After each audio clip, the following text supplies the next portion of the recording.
আসসালামু আলাইকুম everyone, welcome to my channel enjoy life. আশা করি আপনারা সবাই অনেক ভালো আছেন।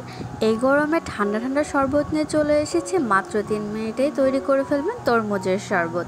কথা না বাড়িয়ে চলুন তবে স্টার্ট করি শরবতটা তৈরি করা। ফার্স্টেই আমাদের তরমুজের শরবত তৈরি করার জন্য একটি তরমুজ লাগবে। আমি একটা তরমুজ নিয়েছি, মাঝখান থেকে ফালি করে নিচ্ছি। ফার্স্টেই আমি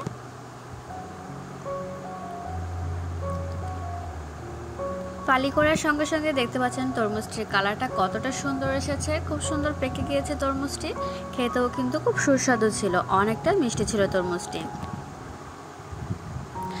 এখন আমি এখান থেকে একটি টুকরো নিয়ে মাঝখান থেকে আরও ফালি করে নেব।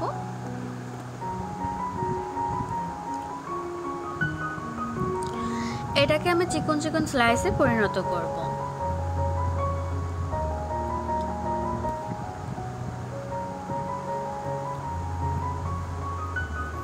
আশা করি আমার চ্যানেলের ভিডিওগুলো আপনাদের অনেক ভালো লাগে। আর যদি ভালো লেগে থাকে অবশ্যই লাইক কমেন্ট শেয়ার করতে ভুলবেন না প্লিজ।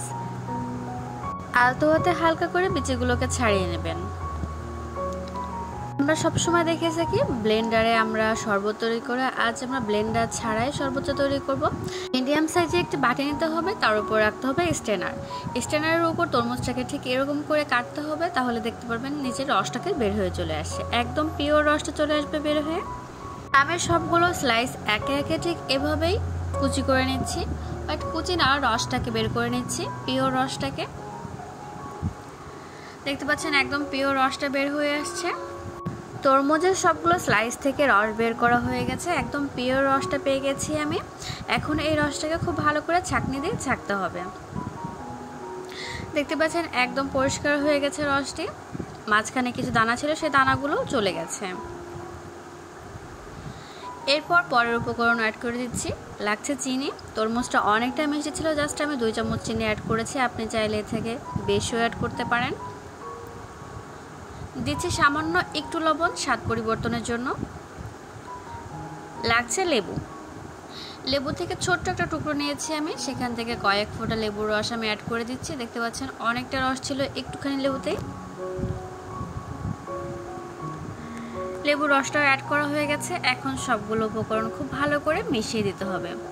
এখানে আর কোনো ধরনের কোনো উপকরণ আমি অ্যাড করছি না, খুব সহজেই অল্প ইনগ্রেডিয়েন্টস দিয়ে খুব সুন্দর একটি মজাদার শরবত তৈরি করে ফেলেছি আজকে। আশা করি আপনাদের অনেক ভালো লেগেছে। এটা এবার পরিবেশনের পর আমি একটা গ্লাস নিয়ে চলে আসলাম। গ্লাসটার মাঝে শরবতটি আমি রেখে দিচ্ছি, একদম পিওর শরবত। এর মাঝখানে এখন অ্যাড করে দিচ্ছি 2টা কিউব নর্মাল পানি দিয়ে তৈরি করা আইস কিউব। আপনি এখানে চাইলে দিতেও পারেন, না দিতেও পারেন। আর গার্নিশিং এর জন্য দিয়ে দিচ্ছি ছোট্ট একটা তরমুজের টুকরো। এটাও আপনার ইচ্ছা মতো আপনি চাইলে দিতে পারেন, নাও দিতে পারেন। আইস কিউব দেওয়ার জন্য কিন্তু অনেকটা ঠান্ডা হয়ে যাবে শরবতটা, খাওয়ার সঙ্গে সঙ্গে আপনার মন প্রাণ সব কিছু ঠান্ডা হয়ে যাবে। আশা করি আমার চ্যানেলের ভিডিও আপনাদের অনেক ভালো লেগেছে। আর যদি ভালো লেগে থাকে অবশ্যই আমাকে কমেন্ট বক্সে জানাতে ভুলবেন না। মূল্যবান সময় নষ্ট করে এতক্ষণ আমার ভিডিওটি দেখার জন্য অসংখ্য ধন্যবাদ। আজ এই পর্যন্তই। আল্লাহ হাফেজ, আসসালামু আলাইকুম।